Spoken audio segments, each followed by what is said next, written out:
There's no feeling more intense than starting over.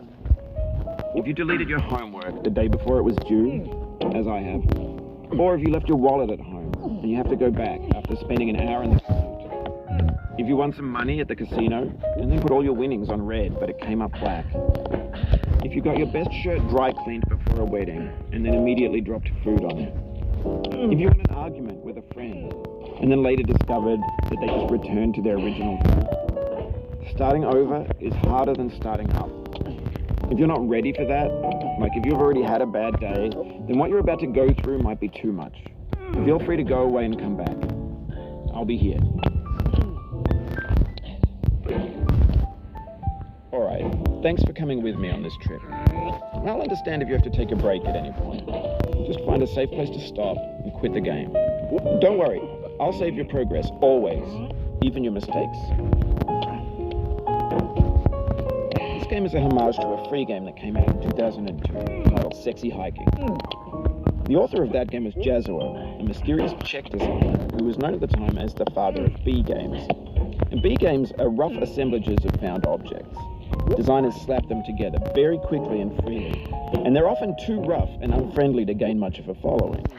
They're built more for the joy of building them than as polished products. In a certain way, Sexy Hiking is the perfect embodiment of a B game. It's built almost entirely out of found and recycled parts, and it's one of the most unusual and unfriendly games of its time. In it, your task is simply to drag yourself up a mountain with a hammer. And that act of climbing, in the digital world or in real life, has certain essential properties that give the game its flavor. No amount of forward progress is guaranteed. Some cliffs are too sheer or too slippery, and the player is constantly, unremittingly in danger of falling and losing everything. Anyway, when you start Sexy Hiking, you're standing next to this dead tree that blocks the way to the entire rest of the game.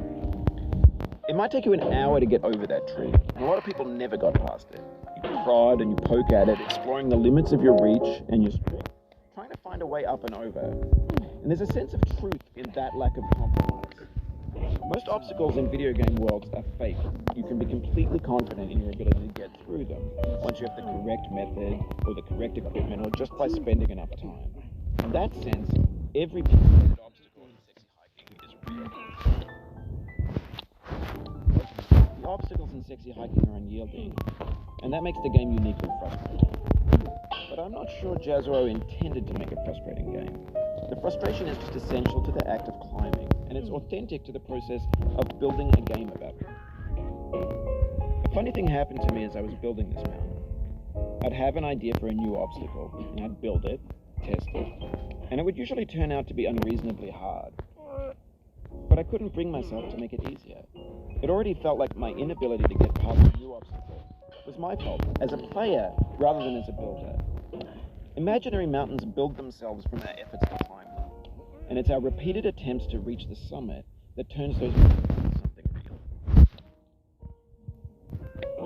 When you're building a video game world, you're building with ideas, and that can be like working with quickset cement. You mold your ideas into a certain shape that can be played with, and in the process of playing with them, they begin to harden and set until they're immutable, like rock. And at that point, you can't change the world, not without breaking it into pieces and starting fresh with new ideas.